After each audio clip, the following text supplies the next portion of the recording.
Let's go. I wake up to a little bit of drool on my pillow, feel like it's gonna be a bad day. Yeah, I'm tired of shit, and the coffee ain't hit yet, damn, ain't that great. I don't wanna go to work, cause my boss is a jerk, and I'm not even that paid. I need a change in my life, cause I don't feel alive, and there's nothing that makes me happy. Hold my beer for a minute, I'm about to quit my job, cash in for a ticket. I'm going on a trip and I don't plan to visit. I'm gonna stay there till I feel like I'm winning, and this is just the beginning. I need a big change, help me feel like living. I need a big swing, home runs I'm hitting, and I'll never look back, moving on till I get it all. And we all got dreams, we all want things, but what you gonna do for it? How you gonna move for it? What you gonna be? And do you believe you can do anything? But what you gonna do for it? How you gonna move for it? What you gonna be?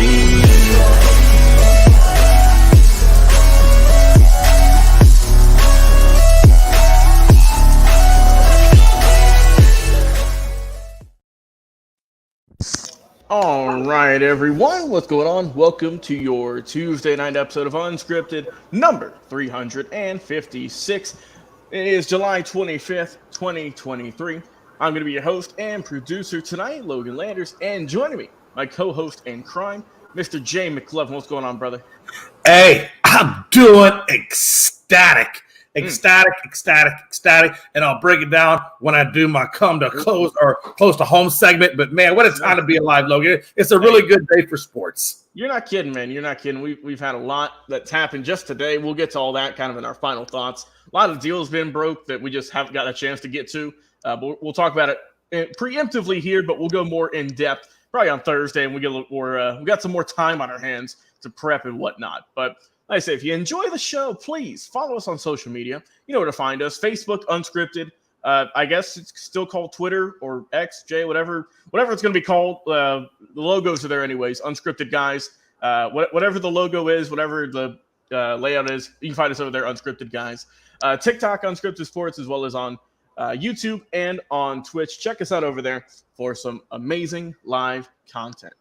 Well, Jay, you mentioned it. You brought it up. Let's go close to home first before we get a little. We got a new game we're gonna try out here after our close to home segment. So let's go ahead and get that one knocked out. Let's go home, man.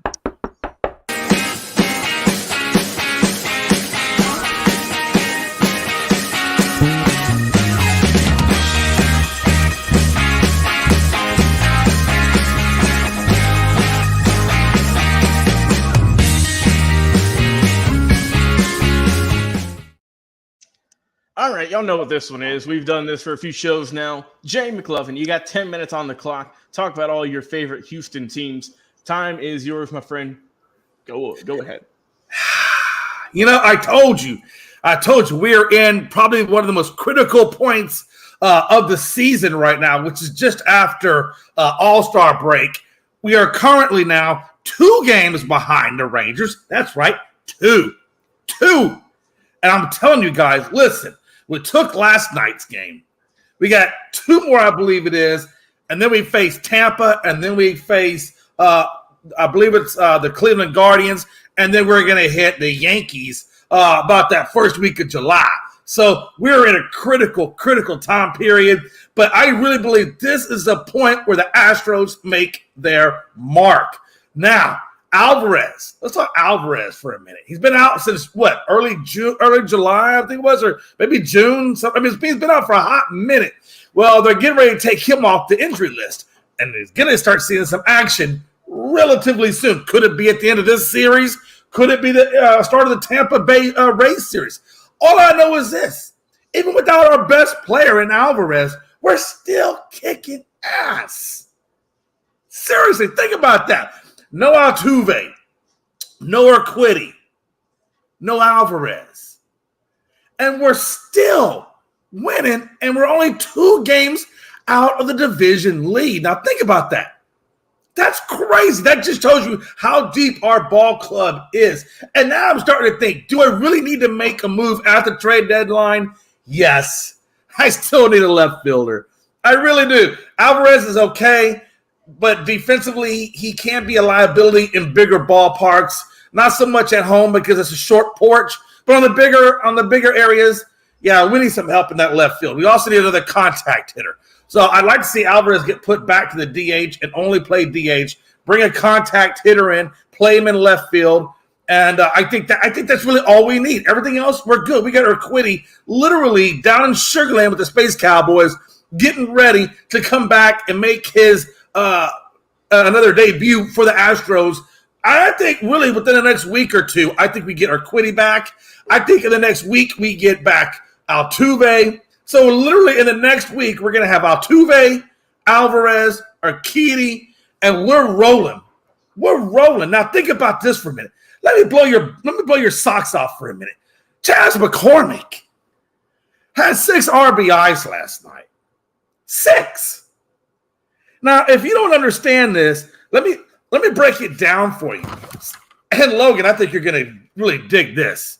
Since the All-Star break, he is batting .412. Let me say it again. Since the All-Star break, he's batting .412 with 5 home runs, 14 ribbies, and a 1.405 on-base slugging percentage. That is wicked. That is wicked, man. And I'm telling you, watch out. Astros are on the move, man. JP France, he gets the ball tonight. And if you don't know about JP France, let me just enlighten you on JP. JP's got an ERA right now, 3.13, and he's 5-3. This is the rookie that maybe, honestly, by the end of the season, could have an ERA under 3. Under 3. So that gives us 2 starters with ERAs under 3. Yeah, I'm good. Okay. I'm good. Hey, listen, Verlander, yeah, we don't need you, man. We're good. Appreciate the run last season, but we're good, man. All right. We're good. Hey, well, Jay, like I said, always love to see your enthusiasm. But before we get into my segment here, we got another special guest we're going to bring on. You had him on a while ago. We're bringing him back on once again. Welcome our boy Oz. What's going on, brother? How you doing tonight? What's up, guys? How you been doing? Hey, can't complain, man. Doing well. Sun is shining here in Georgia. And talking to sports, so can't complain one bit. The sun's always shining in Georgia, bro. I've been there. That place is just cooked. Hey, to be fair, it's either sunny or it is raining. There really is no in between. That's fair enough. That's why they made it. That's why it was a prison colony back in the day, because nobody wanted to live there. It is true, man. The sand gnats in Georgia are horrible. Oh, but what do you think Jay got out of there? Oh, I got out of there quick. I mean, not as quick as I wanted to, but I got out of there quick. Once I got the green light from the wife, it was time to go home. Hey, to be fair, the only reason I was in Georgia was because Uncle Sam told me to be there too. So there you go. I wasn't any different than most residents of Georgia. The government here now. No offense, Georgia, but if it wasn't for Uncle Sam and an ex-wife, I would have never saw you. Well, since you are talking about my home state, why not go close to home with myself? I feel like it's only fitting. It is fitting. So it's only fitting. So let's talk about it. Atlanta Braves off to a slow start coming out of the All-Star break. But here, as of late, we've picked things up. Won 3 of our last 4 ball games.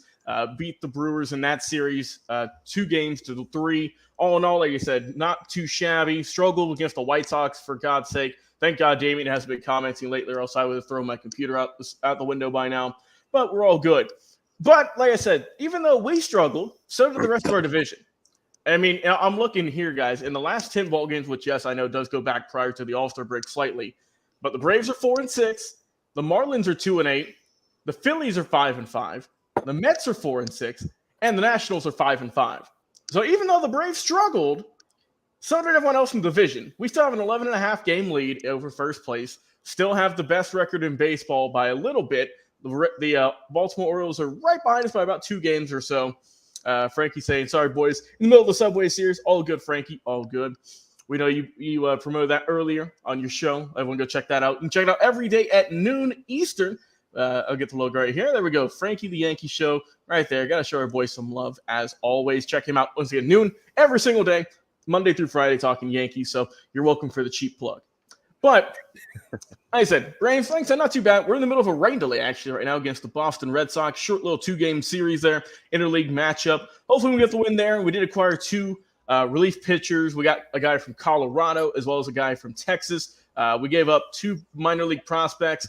Not high ranked guys either.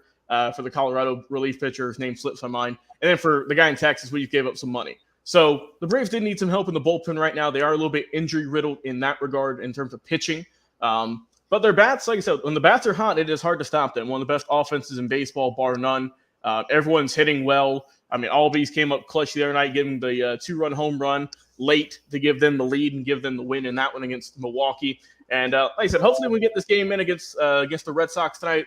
They only got through maybe one inning, if that, according to ESPN. But hey, it is what it is. Hopefully we can get the win here, and looking forward to it, man. Oz, it's your time to shine, my friend. Talk about your teams. You got 10 minutes on the clock. If you want to use it, go ahead. I'll do my best, but I don't think I got as big of lungs as Jay does. So the Rangers played the Astros last night, and unfortunately, Houston came out on top. Now that's kind of mixed feelings for me because that's Texas versus Texas, so Texas still wins, right? I mean, the Astros, yeah, and those are two very good ball teams, man, very good organizations, and so it was really disappointing to see them give it up in a walk-off at the very end. But I don't think that Houston was just that much better. I think small mistakes led to that. You know what I'm saying? Like they put themselves in a bad position late in the ninth, and so I really expect to see good things from both those teams. I'm really hoping the Rangers can pull their stuff together. I know they're benching a lot of their players right now and pulling some people from the minors just to come up and try to help backfield and try some different things, try some different working pieces, which is one of the things I love about baseball. You know how like football's got the preseason time where they get all these people from the bench, from the college walk-ons and whatever. They're coming out there and they're like just trying to see where pieces fit. Baseball doesn't really get to do that. Baseball does, hey, we've got like 200 games to play before the World Series. Let's use the first 50, 60 or so to just try to see where people fit. And I hope to see them keep building on it. Arizona's doing the same thing, the Diamondbacks. I know it's weird. Like I'm a big Texas fan, but one of the first ball games I ever got to watch was Arizona Diamondbacks. I wish beyond wishing that they would be a great baseball team, and I'm hoping that they can pull it together. I know they pulled up two people from the minors also to come play. They're playing tonight at 8. I'm planning to watch that game. I'm really excited about it. Between that and the Cowboys, man, it's really hard to be a Texas fan. Hey, look, to be fair, you did just sign Diggs to a big extension. Well, we had to. I mean, what were we going to do? We just got rid of Ezekiel Elliott. He's fun. I mean, to be fair, he hasn't been the same since 2016. 2016, he had a great year, and then he just kind of shut off. And it's really hard to get mad at running backs like that because running backs is one of the most physically demanding positions. I would arguably say the most physically demanding position. Quarterbacks get all these fancy little funky rules that lets them so they'll be like, hey, man, you can't touch the quarterback if he turns this direction and it's a full moon on a Wednesday. If you touch the quarterback, it's a 5-yard penalty and we get to kick your middle linebacker in the balls. You know what I'm saying? Like, there's so many rules protecting the quarterback right now. You ain't kidding. The running back doesn't get nothing. So, and their whole thing is they get to run through and they get to meet people like what? They get to meet people like, God bless, I'm brain dumping on like freaking, what was that? Longhorns defensive end outside linebacker Watt, JJ Watt. I would not.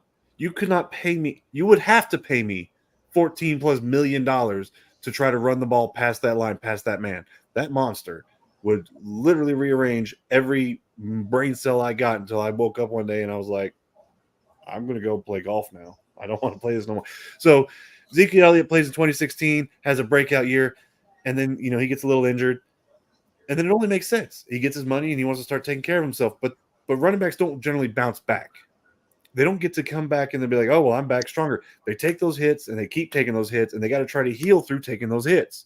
And then before you know it, unfortunately, it is what it is. He had an atrocious year. Tony Pollard gets to break out and do great things for us this past year, but for what? I mean, we didn't get to go nowhere. We had a lot of, I would say, managerial issues, if you will, with the Cowboys. And anybody that's a Cowboys fan knows exactly what I'm talking about. And the day is coming where his son will take over. But Tony Pollard did great. I almost want to attribute that to his skill, but the other part of it I want to attribute to is that he was unknown at that point. Because these people don't take into account, like with baseball and football and all these other sports, when you get to that pro level, it's more than just the fact that they're physical athletes. Most of these guys are borderline genius, and they'll watch a film and they'll pick you apart to the personality level. They'll pick you apart. And this next year is going to be interesting to see how Tony Pollard does with these genius defenses and these defensive coordinators, especially now that we've gotten rid of Kellen Moore, which I know Jay was doing jumping jacks over that. See, I'm torn on that. I think Kellen Moore has potential to be great. I think he did great things in the Cowboys organization. It came down to after this past season kind of fell on its face. It was Mike McCarthy or Kellen Moore, and Mike McCarthy and Jerry Jones are best of buds. I mean, Mike McCarthy got the job after going and having dinner with Jerry Jones. And I'm sure that conversation went along the lines. He pulled off his Super Bowl ring, put it on the table, and said, "One of those if you hire me." And that was all the conversation took. So Kellen Moore, for the most part, unproven in the league. This is going to be his litmus test whenever he goes on. You know how, like, whenever the Tom Brady Belichick breakup happened, we're like, well, we're going to find out which one it was. And we all found out it was Brady. Because we're going to find out, was it Kellen Moore or was it Mike McCarthy? And I think that's one of the things I'm looking forward to this season. I think, truth be told, I don't think we're going to do great. I'm still not sold on Mike McCarthy. I still think that Mike McCarthy is more show than go. There's a reason the Packers separated ties with him, even after he brought him a Super Bowl ring.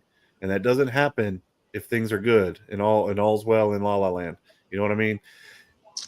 It wasn't just this power struggle between Aaron Rodgers and him. There was a lot of other issues with Mike McCarthy.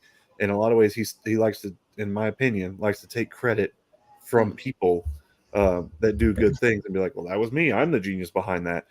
And I'm real worried he's going to get exposed this year. I want nothing more than for the Cowboys to have a good coach. But I'm not worried. I hope he does get exposed because I didn't like Mike McCarthy from the jump. I really wanted Sean Payton or somebody along that line. And so I hope he has. I hope it's all on his face. That's what I'm saying. Mike McCarthy is 99% talk. Like, I don't see the results that people see. Aaron Rodgers carried him with the defense in that Green Bay game that went all the way to the Super Bowl. He is the one that carried that team. And Mike McCarthy just standing over there with his arms folded, like, "Yep, that was me. That was all me." Bro, you didn't do that. You didn't hire this player. You weren't the one that was coaching up these defenses. You weren't the one in there watching film with them, and you didn't call virtually a single play the entire playoffs times. And then it goes back to the Cowboys when we lost and we fell on our face. And I almost imagine the conversation between him and Jerry Jones went like this. Well, Jerry, it wasn't my fault because I didn't call any plays. That was all Kellen. And Jerry's like, you're right. It was Kellen. Instead of the head coach just calling plays. I mean, at the end of the day, that's what the head coach's job is going to be. He's got the final say-so. And it's his job to be able to see things that people don't see. No, I mean, that's a great point. So when Kellen Moore is making the calls, he's like, hey, I think we should do this. It's up to that head coach to be like, I hear what you're doing, but the sweep hasn't worked. Not one play in the past, 6 possessions. We need to go to something else. And ultimately, it came down to the power struggle. Jerry Jones like, I'm paying a lot of money for you. I ain't paid hardly nothing for him. His contract is up. You promised me a ring. I'm gonna give you like one last shot. See, Dak's on his last leg too. Oh yeah. Dak is on his last leg too. It's not just he's going to get run out of Dallas. He's putting up Romo numbers. They look pretty, but they ain't amount to nothing. He did say he's not going to throw 10 interceptions this year. That's what he said. He said he's going to throw less than 10. That's funny, man. I said this morning I was going to wake up and work out. You know what both didn't happen? I didn't work out, and I bet he's going to throw at least 10 interceptions. Dak has been exposed as a mid-range quarterback. He's not one of the greats. He is exactly what the Cowboys needed when the Cowboys needed him. He is somebody that's kept our head above water. We have not had worse than an 8-8 season, even in our worst seasons. But that's not going to be what puts us over the edge, because whenever it comes down to, like, you just put your mind against it. Dak versus Patrick Mahomes. Bro, my boy Mahomes all day. Dak versus, Deshaun Watson. Motherfucking Deshaun Watson. Deshaun Watson just got more tools in his kit. Dak does not run. The dude's got a lead sled. He's faster than me, but he's got a lead sled. Deshaun Watson. He does. And they pose a question. Not to cut you off, but there's a question that was posed that says, will the Jets make the playoffs? Logan, So, Logan, hey, they're on Hard Knocks. That just tells you right there they're not making the playoffs. I was about to say we looked at the curse a couple episodes ago, so I don't look. And also they said it's going to be different than previous seasons of Hard Knocks, which probably means that they said they're not going to show guys getting cut. I'm pretty sure that's what they confirmed, or at least those were rumors that I saw. Just because they don't want to show those guys, at the lowest point of their career, pretty much. But oh well, hey, you gotta adapt with stuff, I guess. But we know that's gonna be so fun to watch. Let's not even lie. With Aaron Rodgers on that team, and really that's all you need. Aaron Rodgers, and then don't pretend like Aaron Rodgers ain't on thin ice right now either. Oh no, I'm not saying born in the Green Bay organization's side right now, and the problem is because he is a great quarterback. Hate him all you want, because I do. He's still a great quarterback. He's got a ring. Right. You know what the Cowboys haven't had since '96? A mother flipping ring. Yeah, so you got to give credit and respect where respect is due. Yeah. It's a good point. He is a toxic player and is toxic to the Green Bay organization, and they just don't have anybody that they can replace him with yet. And we will talk more about his replacement, Jordan Love, come Thursday. We were going to do it today, but we had some other stuff come up with other topics. Like I said, we'll talk more about Jordan Love, how he's going to take over for Green Bay, and more in depth on Thursday's show. And we've been waiting in the wings for him for how many seasons now? And it's his time to shine. The Green Bay's running into the same problem the Cowboys run into. We're not doing bad enough to get a first pick out of the college, but we're not doing good enough to be able to actually have a team worth, bragging about. And so you hit that middle of the road in the draft, and then you wind up getting to draft mediocre players to keep a mediocre team going. And ultimately, it almost feels like, hey, Mike, I need you to tank this season for two reasons. One, so you can get fired, and two, so we can get a first-round draft pick.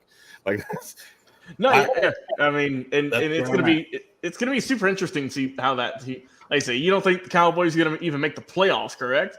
I just wanted to clarify that. The unfortunate thing is, I do think they'll make the playoffs because again, they're in middle. I don't know about wild card would be their go-to.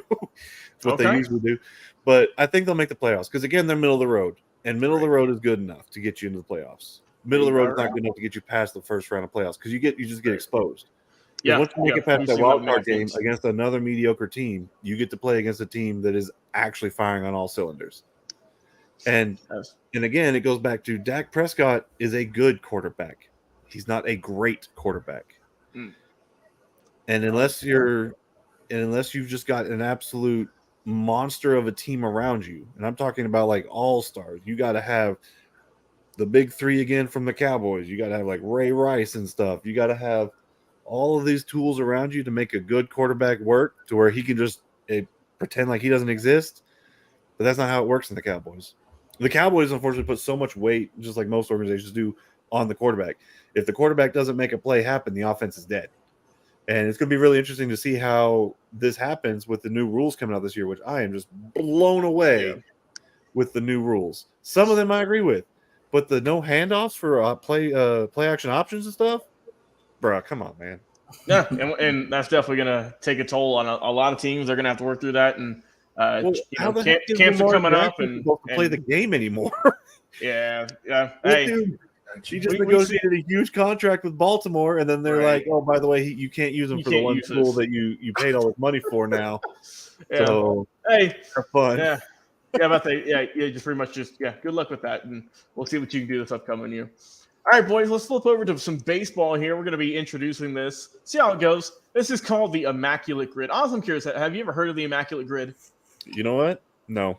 All right, perfect. So I'm excited, fellas, because I've been doing this for a couple of days now. So basically what the Immaculate Grid is here, we have the rules and regulations according to ImmaculateGrid.com off of Baseball Reference. So this is baseball related. So what you do is you select a player for each cell that matches the criteria for that cell's row and column. You get 9 guesses in total. So if you miss one, you can't complete it, at least fully.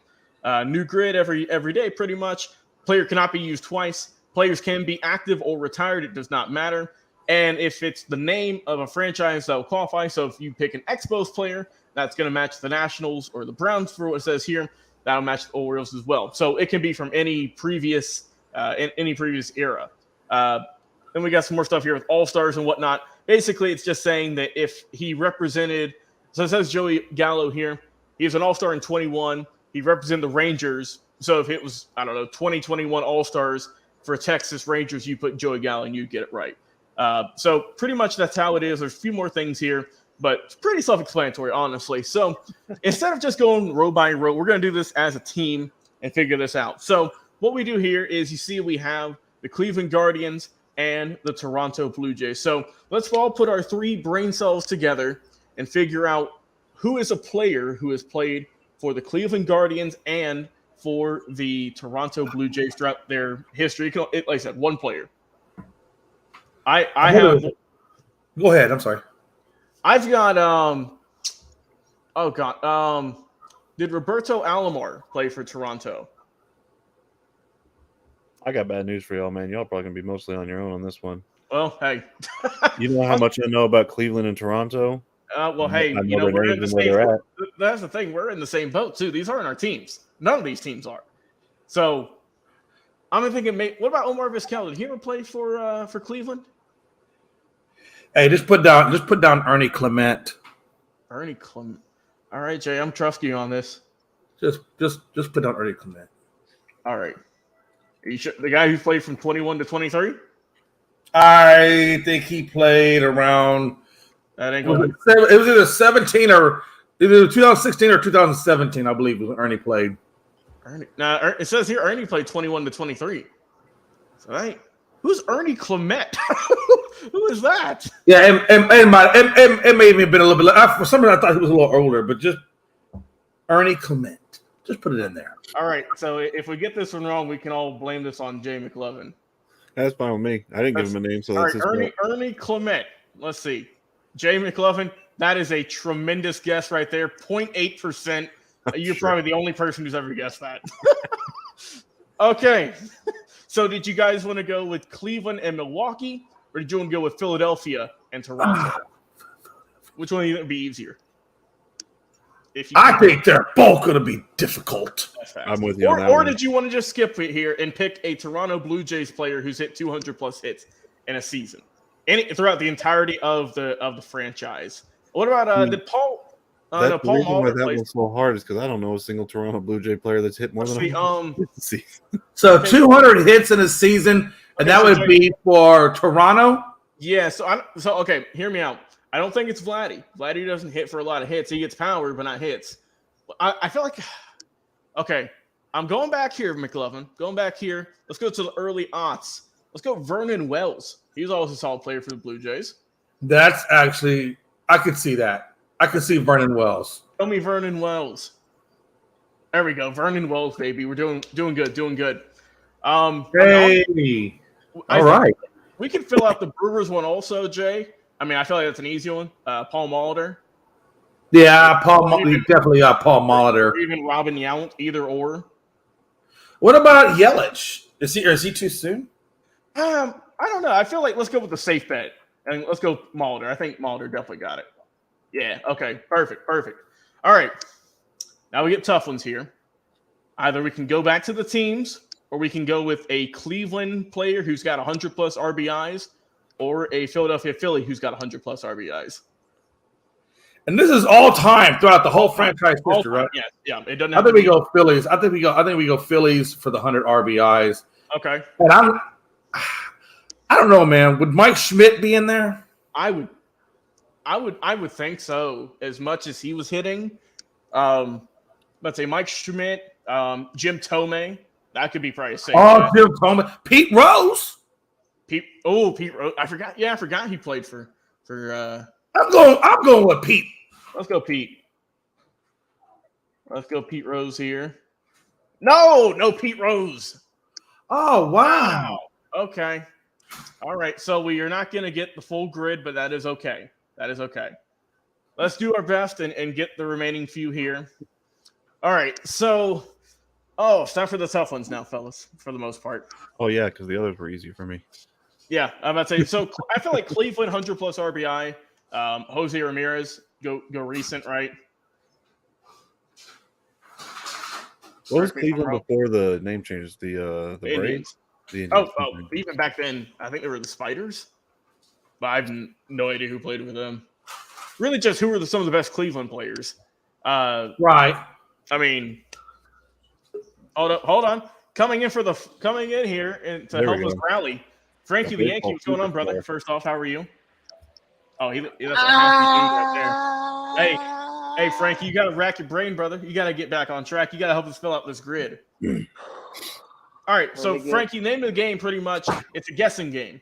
So what we're trying to figure out right now is a Cleveland Indian Guardian throughout the entire franchise history. Who's someone that's hit 100-plus RBIs? What the hell? How about that? Hey, do you want to answer it? For the Cleveland Guardians? Yeah, throughout the entire anyone in the franchise history. I said Jose Ramirez. I was gonna say Jose Ramirez also, honestly. But I think Tommy might be a good one though there too, though. I feel like okay. Let's go. Let's see what Ramirez. Let's see. Jose Ramirez got it 31%. Boom! All right. Let's go. I come in here and I already get answers correctly. All right. Jay, We're gonna get the easy ones out. Okay. So we can't. So I don't know. Can we do this one again? We can. Okay. So we can do this one again. Philadelphia Philly, who hit 100-plus RBIs. That's gonna be Jim Thome, right? That's got to be Jim Thome. Big shout out to Jim. Man, I don't know how Pete Rose wasn't then there. I think that was rigged. It feels like it. Frankie, what do you think? You want to go with Jim Thome for the Phillies, 100-plus RBIs? Or do you want to go someone else like Bryce Harper? Oh, hell no. Bryce Harper, no. Mike Schmidt. I know for a fact Bryce Harper ain't get 100 RBIs yet with Philly. Because that man can't stay on the field for So Philly. Got Mike Schmidt. I'm gonna go with the first answer. Jim 300 Thome. Alex, please. Jim Thome. Show it to me. Bingo. There we go. All right. So this one is just simple. Who's someone who's gotten 200-plus hits and also 100-plus RBIs in a season? Just anyone for any freaking team. Barry Bonds. I swear to God, if Barry Bonds isn't on there, I'm going to be pissed. I mean, yeah. Not Barry Bonds. You got to be there kidding ain't me. no way. So he's never is got it? 200 hits? So 200 hits and 100 RBIs. Who In is their it? Ken Griffey Jr.? That's a solid one. That's a good one. My next guess would be Jeter. I don't know if Jeter ever cracked 100 RBIs, though. No, Griffey Jeter- also not on there. Wow. Wow. Okay, so 200. Damn. Okay. So who's a really good contact? What about Jen? What about Altuve? I know you've had Toledo. Because I was thinking about See, that. he's got the hits. Okay, how about this one? What about Craig Biggio? Altuve. I feel like Biggio's a little bit more better. Oh man, I feel like we could throw Mike Schmidt in there now because we've been saying his name forever. You said of all time. Hey, Hey, I got one. you better not be cheating. No, I'm not cheating. Hey, I But don't he know. did play for the Dodgers, or he is playing for the Dodgers now. He was with Boston. You got to put, I think, Mookie Betts. Okay. I think Mookie Betts. You got Mookie Betts. All right. So we got. You got to pick Mookie Betts. I mean, that dude was killing it. So we got in total 5 of the 9, I believe. So not too shabby, fellas. Not too shabby. So like I said, these were the answers here you could have went with, the options we would have had. So there's only 5 players in Toronto Blue Jay history who've only gotten over 200 hits. Only 4 for the Brewers. So that was interesting. But so yeah, that is the immaculate grid for baseball. Like I mentioned, they do have basketball as well as football.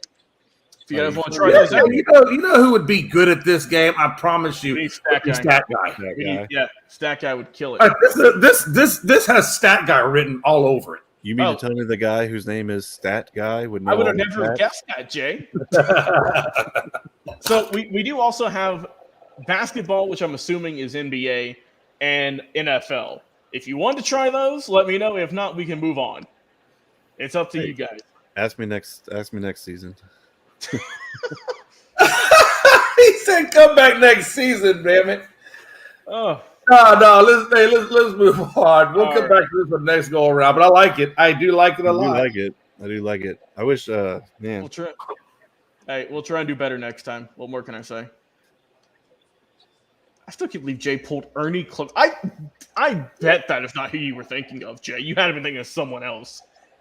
Clement. I was thinking Ernie Clement. He's not that. He hasn't. It's not been that long since he played in the league. I've never heard of that guy in my life. They said if they meant it all time, did they just scrub his stats because of the roid accusations? No. That's what I thought, right? But Barry Bonds, he's one of the all-time greatest I'm hitters. looking his stuff That's up. what he's known for. Well, to be fair, Barry isn't known for hits. He's known for home runs and for walks. And I'm looking right now, fellas, at his baseball reference. Yeah, never had 200 hits in a season. The highest he got was in 93 when he had 181. Wow, so he never got to 200 hits. That's crazy. That is why. Hey, we're learning something today here on the show. Look at that. Before we get into our topics, once again, check out Stat Guy Says. His fourth article went up talking about, is it time for the MLS to move away from the conference model and make divisions? Really good read there. Like I said, go check out on our Facebook. See what all Dustin had to write there. Great article talking about all these teams you see on the screen here and what the MLS should do. Like I said, go check that one out. Speaking of the MLS, if I had a son, I'll be pushing my son to play soccer after what that deal just went down. With first off with Messi, and then the rumored deal for Mbappe, which is what do you mean rumored? It's $1 billion. It's a deal. It's a done deal with him. $1 billion, bro. That blows my mind. How can you pay $1 billion for one person for a chance, not even a promise of a championship? Like, you just paid $1 billion for a dude with a beat. Put it like this: he's getting paid $2.1 million a day. That is insane. A day. That is insane. $1 billion. And you know what's so funny is that with that kind of money, what are you gonna do? Go out there and play? Play your best, I guess, if that's what you want to do. But I'm going out there and I'm tweaking my knee. I'm going out there and I'm fucking off, man, for the whole damn game. I'm tweaking my knee and I'm hurt. I'm done for the season. Thank you for the money.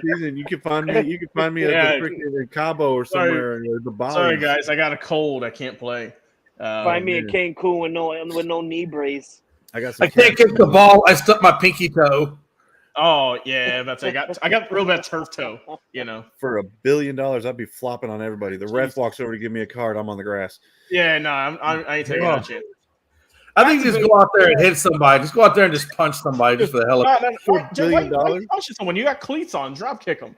Spear them. You could, but I got a stumped pinky toe. So. Oh, that's true. That's true. I'm probably gonna hit him and break my hand, and then I got a broke hand and a stumped pinky toe. I'll see you guys in about 2 years. Once I get my worry for him though. Wake up every morning, yo, Bay. I woke up and I pissed $1 million in the toilet. Well, we know how important soccer is to Saudi Arabia. I mean, they hosted the World Cup this past year. That is true. And they did it, and then their team gets knocked down in the first round. They were actually pissed. They were very pissed. That whole team immediately after that game was off doing training camp. Like immediately, they were not happy about. Oz, they did host the World Cup, but you know what else they held? They held something way better than the World Cup, and it's called Night of Champions, sir. Booyah! Oh, they held that L. Ah! Hey, and I'd say the U.S. is they got embarrassed so bad they said we're dropping $1 billion on a person on one dude. That's facts. One dude. Hey, that's also desperate. True. We need something. Hey, and also, U.S. women's team, they play tomorrow night. So hopefully they can get the win there. They're going up against the Netherlands. So we'll see how the women can do. Representing the good old U.S. of A. Let's go back to baseball. Let's go back to baseball here, fellas. Frankie, you mentioned you're in the Subway Series. Well, we're talking about your rivals right now and currently in the Subway Series. Should be the Braves rivals. Not really. Not of this season. New York Mets. My God, what a dumpster fire this season has been. Will they trade either Scherzer or Verlander?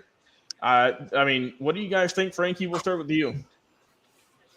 Yeah, they're not my rivals. They're more your rivals. I understand. Hey, they're not my rivals right now. They're your rivals. It doesn't matter. They're in your division. That's your rival. They're just my redheaded stepchildren that I don't pay attention to on the weekends. But to trade away their aces, I do see one of them going, and it's not going to be Justin Verlander. Justin Verlander just signed a contract this year to go with the Mets and giving him some money. I feel like the best way to do it is trading away Max Scherzer, who's technically getting more money than Justin Verlander, and Justin Verlander is playing better than Max is, and Max is technically their number one ace. They brought in Justin Verlander to take over the spot of Jason DeGrom. And right now, before the Yankees game started, they were talking about Justin Verlander, And his last 7 starts, he's actually been playing better, looking like the last year Justin Verlander when he was with the Houston Astros.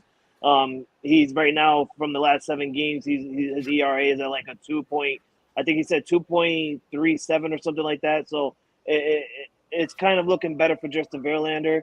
Right now, the Mets hold a 1-0 lead, and that's because Verlander's on the mound. But I'm pretty sure later in the game we'll be getting that lead. We just got to keep him where we want him right now. But for news to break out that both aces might go, that's just dumb to me. As a Yankee fan and as a fan of the New York, I don't see a team going ahead and trading both your aces. It would be best to just trade one, and in my perspective, it'll be the one that's making more money, who's not showing up the way he should be, and that's Max Scherzer. Okay, strong words. So we'll go to you. What you think? What good am I? Not much. So, okay, what other pitchers do the Mets have besides Scherzer, though? What are the pitchers? Ooh. Quintana, I think. They got Quintana. They got Maeda. Okay. I mean, they ain't got a whole lot really. They really don't, though. So I don't think they're going to come off of Scherzer. Like, that's what I'm saying. Like, you're talking about like 100 games in the season plus, like almost 200 games in the season, and you got a guy that could pitch pretty consistently 100 pitches per game. I don't think they're going to come off Scherzer. They don't have anybody to replace him, and he's one of their better players. As far as the other guy, I don't know enough about him to tell you one way or the other, which might be more indicative that he's not as important. Oh my God! So, hold on. Aren't you a fan of both Texas Rangers and Houston Astros? And you're saying you don't know nothing about Justin Verlander? Jay. So you gonna let this slide? Hey, look, man. He's got a cowboy hat on. I don't mess with cowboy hats. Oh, God. You should recognize this hat. There, I know. I know the hat. That's why. Hey, look, that's a brotherhood I don't mess with. Hey, look, that man wanted to say some stuff. Let that man say some stuff. He done. He did what he needed to do. Let that man say some stuff. It'll be all right. So it's not gonna be the end of the world. So I looked up their starting rotation. We got Max Scherzer, it's Kota Singai, Justin Verlander, Tyler McGill, Carlos Carrasco, and David Peterson. Those are their 6 guys who they've pretty much started this year. Let me run. But okay, so I'll be one of the first ones to tell you that I don't do baseball in the cult fashion like normal people. I like the Rangers and I like the Astros, and I'll admit, frankly, I ain't been as into it as I would like to be. I mean, no, and I understand that. But I remember you saying something like that, and what I was gonna say is, you can have your theory is 100% correct because you know more about Max Scherzer than you do Justin Verlander. But you also have to think about it. The Mets are literally down in their division by how many games, Logan, compared to the Braves? Well, so that means that their salary cap isn't going to be able to keep all the people. Right now, they're 18 and a half back. But if you're already past the All-Star break and you have like a couple of months left of baseball, your best opportunity right now is to trade your best player to see what you can get for future opportunities. And the best way to do it, you got to look at last year with the Reds when they traded away Luis Castillo. They traded away their best player, their ace guy, and they got farm systems. And now look at how they are this year. Sometimes it does work out. It really does. That's actually I like that point because a lot of times good players go to teams and you just see them like, what the heck's wrong with this guy? And that's not just in baseball, that's in everything. Like you watch the Lakers at one point, they had just a stacked team and they couldn't get it together. They were losing games after games. It's not always an issue with the player itself, but the environment that they're in. They may just not fit with that organization. So you talked about how they traded the guy off to a team and then suddenly he did really the guy that they got was really good, and then the guy that left probably did really good at that organization too. But that being said, if you've got a salary cap and you see these guys as your aces, that's great. If they're getting along, like getting on in time, if you will, because they're sports, man, you're going to wear out, bro. Yep. I don't see them being able to logically and financially keep every single ace. I agree with you. I think that they should try to do a trade, see what they can get, maybe give this some fresh blood, see if it does fit with the organization. But that being said, in baseball, and it sucks to look at it this way, but you can't look at it as so much as players, as people. You got to look at it as price. This player is worth this much money. How much money can I get for selling this player? So, and their salaries, I did look them up. So, It's got to come. The trade's got to come something comparable. It's not like I'm going to sit there and trade Tom Brady for a freaking Geno Smith. That ain't happening. That's a good analogy. That's a great analogy. So currently Scherzer is under contract just for this season. He does have a player option for next year. So like I said, I think you could probably get rid of Scherzer a lot easier.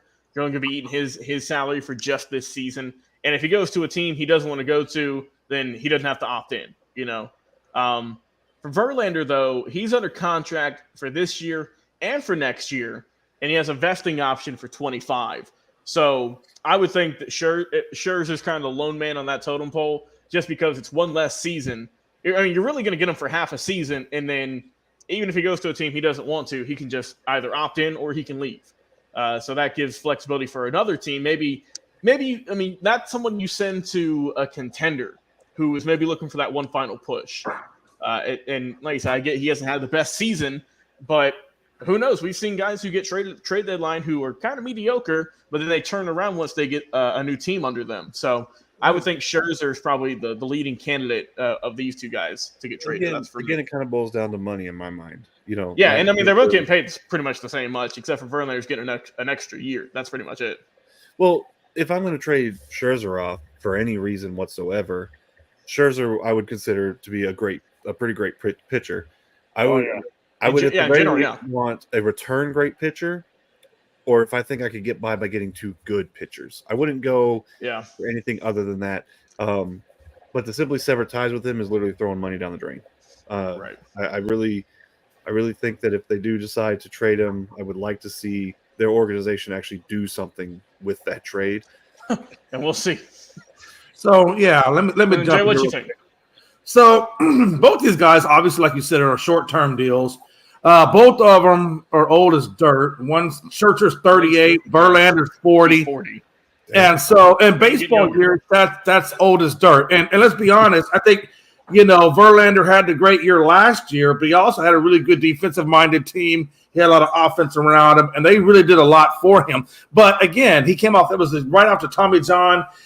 And I think you're starting to see that dip. He still put up a decent season, right? He's 4 of 5, unfortunately, but his ERA is 3.47. Now, it's not bad considering his age and things like that. But if you look at his strikeouts per 9 innings has dipped from like 9.4 down to 7.6. So you can see he's declining in his, and this is after Cy Young season, right? This is literally the year after the Cy Young. So you look at Scherzer, he's doing terrible. He's giving you 8-4. He's got a better record, but his ERA is at 4.2, and he's got a whip of 1.19. So these guys are absolutely declining. The Mets are 46-52, 7 games off the wild card, 17 out of first. So they're not out of the wild card per se, but they're certainly not making a case to get into the wild card. And I will say this. The one thing you guys have not brought up, which is a huge freaking point, is they both have full no trade clauses. So even if New York thinks they can deal with this team, at the end of the day, Scherzer and Verlander both can say, nope, go F yourself. These are the teams I'm going to let you can trade with, and this is how this is going to play out.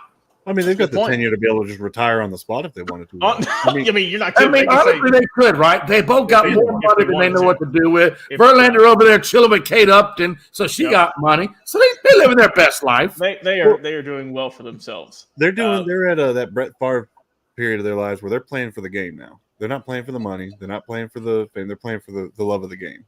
Well, honestly, I think Brett Favre's playing for some money, but that's another topic for another day. Oh. I had to throw that one. And remember, though, the one thing to remember is even if they are able to pull off this trade, that money, the Mets are going to have to eat a lot of that money. I promise you, they're going to have to eat a lot of that money. So they're eating a lot of money, salary cap. That's the other part of it, though. Yeah, they'll eat some of the money now, but they can invest in somebody later. And again, that's what teams that are, number one, on their wish list that are willing to give up the capital, or any of that other stuff to make it work. So there's a lot of things still that have to come into play. in order for this to get done. At the end of the day, I don't think it gets done. And I think that Scherzer will opt in next year. I think Verlander will be there next year. And maybe they come back and try to get rid of him next year. But I think they're stuck with them this year. I really, honestly, I don't think people are going to go out for a 38-year-old guy and a 40-year-old guy and pay that kind of money and give up capital. I just don't think it's going to work like that. So I'm looking. Don't worry, Billy. They're still in the Don't worry, books Billy. for a I'm few not players. a Favre fan. Hey. Full stop, I'm not a Favre fan. But the more or less, I was trying to make a point. That's fair. And get this, Jay. I was just looking at their contracts. Guess who they're still paying this year for $24 million? Frankie, you know him very well. They're paying Robinson Cano $24 million. Oh, that's right. They're still on the tab for Cano. Forgot he went there. Also, former Atlanta Brave Robinson Cano for like 5 games. Oh, I said 5 games and he was out of here. He didn't do a whole lot. He just kind of showed up and went away. But let's go back to the gridiron. Let's go to some football here, fellas. Running backs, they've had a rough offseason. But we're gonna give them some positivity. Which running back do you think is going to break out this year? Jay, we'll start with you. Who do you got that's going to break out this year? Have a really good year. There's some guys who did last year, but you think is really going to go over the top this year? I think the guy that's going to break out is Dalvin Cook's brother, James Cook, the running back for the Bills. Singletary has left via free agency, so he's no longer there. So he should be the RB1 at this point. I don't think Damian Harris is going to take that away from him. I don't think Latavius Murray is going to just come up there and take it away from him. I think this young stud, who's averaging 5.7 yards on 89 attempts for 507 yards, despite not having one single start. And when he does get in, he only plays 25% of the team's snaps. So, yeah, I definitely think on 25% of the snaps, he's getting 500 yards, 5.7. I think he surpasses 1,000 yards as the RB1 for the Bills. And we all know the Bills need a running back. So I think they got it in James Cook. And I think James Cook finally gets the lion's share of the carries. And I think this is going to be his breakout season. Watch out, Dalvin. Here comes your younger brother. There you go. All right. Oz, who you got? Who's going to have a good year this year in the NFL? You can call me biased, but I actually think Tony Pollard. He's now and Billy Buzz Smith as well. Yeah. So basically, here's my logic behind it, though. As unbiased as I can be about it, Ezekiel Elliott's gone. So the golden child, the favorite, he's gone now. Tony Pollard is going to have the entire Cowboys run offense just thrust onto his shoulders as the RB1. He's going to have to play more downs and more snaps, and I feel like that's going to be just the thing he needs to really break out. He's as the RB1, and with the rule changes that are coming his way, we're going to see a lot more run plays because the Cowboys love their run offense. They really do. One of their favorite things is to just ground and pound it, which love it or hate it, it is what it is. The only games that they really lose are the games where they pass more than they run. If they would just run the ball more, they would win more. So I really think Tony Pollard's going to get a chance to shine this year. I think that a lot of what he did in the past year was overshadowed by Zeke Elliott just still being on the team, just being a problem. Like, well, where's Zeke at? He's on the field, but where's he at? And then Tony would come up and he would actually do the work to make the first down. He's got the talent, he's got the skill, and I think he's really going to come into stride this year with the Cowboys. I really want to see him do great. All right, good work there, Frankie. Who do you think is going to have a good breakout year this season? Yeah, man. I think Saquon Barkley is gonna have a breakout year. I like him too, but just to show the Giants should have. I understand he just signed some type of other type of franchise deal. Yeah, with the Giants, it's like $11 million or something like that. $2 million signing bonus, incentives added on and stuff like that. But I know for a fact that Saquon Barkley wants more. He wants a long-term deal with a team. And I feel like he's going to have a breakout year this year and show that not just for the Giants, but for teams around because, the Giants can franchise tag him one more year next year after the deal that he just signed.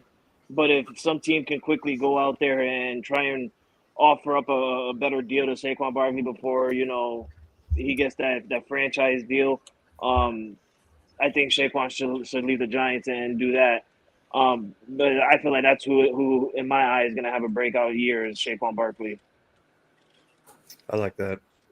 Yeah, I that's a solid I one. like him. I I really mean, want to see he him. had a really good year last year, honestly. I mean, coming off the injury, but I mean, he had career years in yards, Well, my one issue less touchdown. But I is I mean, touched on this earlier in the show, though, too. Like, one of the things I talked about, running backs don't generally bounce back from that injuries. will, yeah. When they get injured, a lot of times you will never see them be able to do what they used to do. I really hope, and I hope against hope that he does do good, because I like Saquon as a player. I like him, but he is coming off an injury, and at the end of the day, like what happened with Zeke, he got injured and he just was never the same since. He just could not get that good motor back, and that's why I'm kind of with Tony Pollard right now on this one. I think he's got the young blood, and now he's got a year under his belt with the Cowboys, and I really think that it's going to do good for him. Mm-hmm. Yeah, we'll see. Another name throw out there. I know Lamar just got paid all this money, but what about J.K. Dobbins? Another guy who came off an injury. He's still a little banged up. He can maybe kind of be in that Saquon type role of having a good bounce back year. I know he's hurt a little bit throughout the season last year, but the last couple of games to round out the year, he came on strong, and hopefully he can continue that coming into the next year. And because Ravens, they still need some help. They paid Lamar all that money, but you can't be one dimensional. You got to give the ball off more. And like I said, and we'll see if he can turn things up like he did before he tore his ACL back in 21. I think Brees Hall. Oh yeah, him too. Needs to have a big breakout season in order to help Aaron Rodgers have any kind of chance of success over there with the Jets. So they really need Brees Hall to pick up where he left off. I mean, he was having a really good year too. And that's the thing too. And I think that's what derailed the Jets last year. I mean, they were looking. I mean, he was doing great for them. He was putting monster numbers. And then unfortunately he got hurt, and that just kind of then the wheels kind of fell off for them. But yeah, we'll see if he can get it better this year, back fully healthy, and we'll see what they can do in the backfield there in New York. Let's go to our final topic here. Big news today: Jaylen Brown got paid an absolute fat stack of cash. Going to be with the Boston Celtics for another 5 years for a record-breaking $304 million. So, what do you think this means for Boston? How is this going to impact them? We'll get your thoughts. Oz, go ahead. I'm going to tell you the same thing I told you with the baseball one. You paid him all that money, but now you got nothing to put around him. He's just one man on the team right now. Mm-hmm. I know he may be a good player, but at the end of the day, it's a team sport, and we need to make sure that we put people around, the good players so that they can actually succeed. At the end of the day, if I put LeBron out there on the court by himself with nobody else, he's going to lose every single game. Jaylen Brown gets his extension. Congrats to him, man. Get your money. But I feel it's a little short-sighted because I don't know if they will have the salary cap to be able to keep tools around him for them to be able to do good. So I'm looking at the breakdown here for the salary. So it's definitely going to be backloaded. So for this season, this is probably their best year to build around them, Oz. So this year he's getting paid $31.8 million for the season. But then you go into next season. Then he's getting paid. Let me get it pulled up here. 52.4. So I mean, that's 20 more million you're throwing on the books for next season. And then it's 56, then 60, then 64, and then finally in 28-29, he's getting paid $69.1 million. Man, just talking about that kind of money makes my head spin, bro. That is just such a real amount. He's doubling. Hey, but you know what? Hey, you know what's crazy though? Think about it like this though too. So they gave him 304 million over 5, whatever. You know who's up for a supermax next season, don't you? Jason Tatum. So they're gonna have to get that same contract. Hey, it's gonna be them two and a bunch of guys from the G League. That's all they're gonna have to pay. I mean, with deals like this is that they're like, well, you paid Jaylen Brown that money. Why didn't you get him? Well, I should get that money too. And then Tatum's gonna get that money. Tatum's getting that money for sure. Well, I know that, but what I'm saying is like, so he gets paid this money, and then when the contracts come back up, somebody else on the team is like, look, that's not what you did. I want at least that much, and then it just keeps going up and up and up. It just eats these teams alive, man. I definitely think we're going to run into the issue of for sure Jaylen Brown having to restructure that deal somehow. I don't know how they're going to do it, but my God, if you're getting paid $69 million for one season, mean, my God, that's more money, Jay, than the Rockets probably had on their salary the whole season last year. Oh no, absolutely. Well, absolutely, you're right. I mean, Hey, if I was Jaylen Brown, I think about going play soccer. I mean, it ain't too bad though. It's still not too shabby for him. Hey, he might not get the $1 billion. I'll damn sure take $300 million though. Yeah, I'll easily take three. I'll take three. I'd probably pass out. You're not kidding. Frankie, what do you think about this? I know obviously you hate the Celtics, but was this a smart move by Boston? Should they have given him this much money? I mean, realistically, in the NBA world today, a $300 million contract. I understand that it's the first, but this is what we're going to see now going into, That's this type of new era of sports. You're going to see players like watch by next year. But we just said it, Jason Tatum. He's probably going to get something like that, probably even more, because I feel like in my mind and what I see, Jason Tatum is a little bit better than Jaylen Brown. The reason why we're not seeing this with Jason Tatum is because he's not on his final year yet, and we just said next year will be his final year with the Boston Celtics, and there's no doubt about it that the Boston Celtics is going to make him a long-term Celtic for life, and he's going to get that contract next year. But what's mind-blowing to me is we haven't even seen this kind of contract with Stephen Curry. And previously, like a couple of years ago when he had the contract extension, he got something less than this for a longer deal. So it's a little bit mind-blowing to me. If I was a Celtics GM and the Celtics front office, I wouldn't have given him this much. I would have gave him a little bit less for the same amount of years. Just because, listen, you got us to the playoffs, you got us to Eastern Conference championships, you got us to the finals, but we haven't won a championship yet. The one thing you want to do is win a championship. I understand he can get you to that platform of being in the NBA championship, but you need to make sure that he's on that effort of bringing you a championship as well. The Celtics haven't won a championship since, 2008? So this been 15 years. For them, so for them to go ahead and throw out all that money to Jaylen Brown, it's coming to my mind and my thought that you better sit down with him, tell him how much you're giving him, make him sign the contract, but also tell him we need a championship out of you within these next 5 years. If I'm the Boston Celtics ownership and stuff, I'm saying I want a championship within the next 2 to 3 years, not just 5 years, but the next 2 to 3 years. Hell, we should even get a championship next year because we've been to the Eastern Conference Finals 3 years in a row now. We've been to the finals twice. So, I mean, I don't understand. They're right there. I don't understand. I'm telling him I don't understand why we're not winning it. We're there. We have it in the palm of our hands. But for some reason, you're letting that fisherman go ahead and reel that in and give it to the other team and telling you, oh, you almost had it. You know what I'm talking about, that commercial. With I got you, bro. I tried to. You almost had it. Look, like what you're saying, these kind of contracts, always these large, outlandish contracts, always say one thing very clearly to me: desperation. They got nothing else, and they're trying to throw all of their eggs into a basket. Say, please give us something. That's what I see. Kind of. And that, you know what, and the Lakers do that too, but the Lakers do it differently. They don't sign players to the crazy max deals like this. No, the Lakers, what they do is they get old time players or superstar players, and in exchange for that, they give away their first round draft picks. So I mean, it's either you can give away draft picks to get players, or you can do what the Boston Celtics just did. Go ahead and waste $300 million for less than 6 years, 5 years, and just freaking see what you can do then. But I do agree with you. This is definitely desperate times for the Boston Celtics because, like I said, they haven't won since 2008, and like Logan said, that's 15 years. Yeah, it's been a long damn. Yeah, that was when Garnett and them were there. So think about that. Garnett and Pierce. They're falling into the same trap Jerry Jones does. I have a problem. Let me throw money at it, and it's not going to. I don't know though. Jerry is selective though. The way he throws money, like for example, he won't give.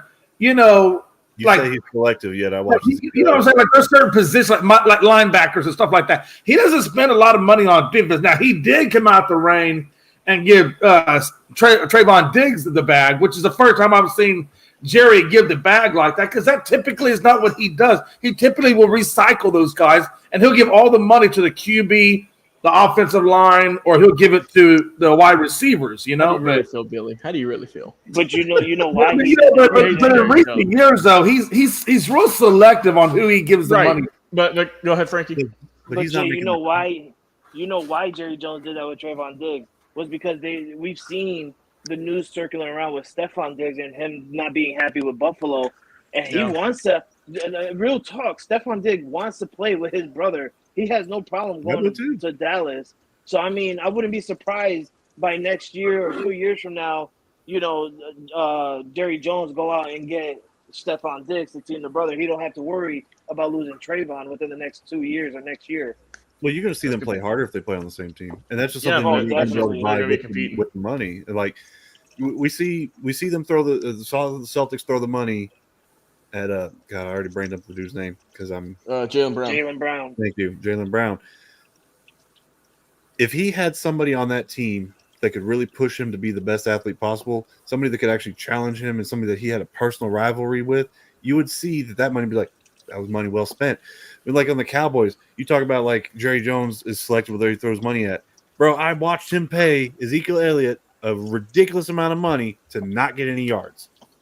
A ridiculous amount of money. Selected my foot. He should have bought a defense while he was at it, but he didn't. He took all that money and he gave it to a running back that we all knew was on his way out the door. This is the same. You guys talk about how the Lakers manage their money a little bit differently, where they give up their first round draft pick to take older talent and stuff. They haven't had any real like original talent since Kobe. Everything that they've done has been borrowed talent, and that's one of the problems with their organization is they have a hard time getting their team to work together because it's just a bunch of borrowed talent from somewhere else. And they don't have to spend that overhead money because a lot of the players that they get are not wanted by the other organizations, so they get to spend it for a lot cheaper and get the talent. I mean, they got Westbrook and LeBron on the same team, and they could not win a single game, for 3 games in a row. Like, it was crazy to me. What's that dude they drafted in the first round? Hayes or Mays or whatever that dude's name was. I was like, what are you doing? We could have got the successor at tight end, and Maybe. you passed up on that to go get this dude. Now, I hated it. I don't know how you felt, but I hated that draft. Well, Jay, we'll let you continue this in final thoughts here. Now's your time to shine, my brother. Maisie. Yeah, Maisie Smith. That's his name. Maze. I don't know if your name is Maisie. Watch this dude break records for the Cowboys. Look, I already don't trust you. If your first name is Maisie, all I think about is that one movie with Adam Sandler in it, and they're talking about the Hayes. Anyway, long story short, wow. Yeah, I am curious though to see how it's going to work out on the offensive side of life. They brought in Brandon Cook, so we got some good wideouts, right? If Gallup can go back to whatever he was doing, and that before Amari Cooper left, if we get that Gallup back, then we got 3 pretty good wide receivers, got a decent offensive line, decent quarterback, not great, but he's decent, he's all right, and then. But everything else, our defense ain't too bad, so we'll see what happens. I don't know. The Cowboys, I don't know, man. I got more questions than I do answers with this team. I got more curiosities than I do confidences. So I'm not gonna put the eggs in this basket yet. We're just gonna have to wait and see what happens. But at the end of the day, all I know is this: Frankie, your boys are down 4-0. 4-0, Frankie. 4-0. Also, Jay, I just want to give you a correction. So Maisie Smith is a defensive tackle for Michigan. The tight end is Luke Schoonmaker, a tight end also for Michigan. So you got some guys who know each other. They're well versed with each other. That's the chemistry I'm talking about, though. If you can build a good chemistry team, you'll win championships. It's not just about raw talent. Because the Lakers have proven time and time again it's not just about raw talent. The Cowboys have proven time and time again it's not just about raw talent. There is no real reason why in 2020 we did not win the Super Bowl other than the team just didn't work together. There was just enough talent on that team, and it just didn't happen. There you go. So, and one last thing. I didn't get to finish. One last thing. Shoemaker is the rookie, and he's already starting off his career on the IL. What a time to be alive. Go ahead. That's it. Let's go ahead, man. It's your final thoughts here. Whatever you got on your chest, get it out. I'm excited about football season coming up. That's one of my final thoughts. That's it. That's all you need right there. All right. Hey, you go ahead. Yeah, Billy Buzz Smith said that Cowboys need a good quarterback, and one of the things I think that the Cowboys should really do is look at Dak's replacement now. And as much as I have liked Dak Prescott, He's done pretty good things for the Cowboys organization. The writing's on the wall. Everybody in the world can see it, even Dak. I know he sees it.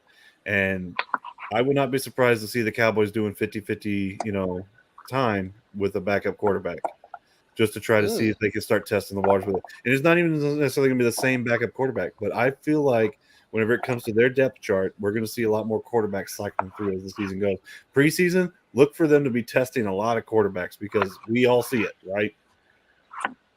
That's true. No, I mean, That's my we'll see. We will definitely see. All right, Frankie, what you got to say? Also, now's your time to plug your show for tomorrow as well. Yeah. First of all, I just gotta say, yes, Jay, it is. We are down right now. It's 4-0. That's why I hate Justin Verlander so much. But like I said, it's still a long game left to play, and I'm not worried just yet.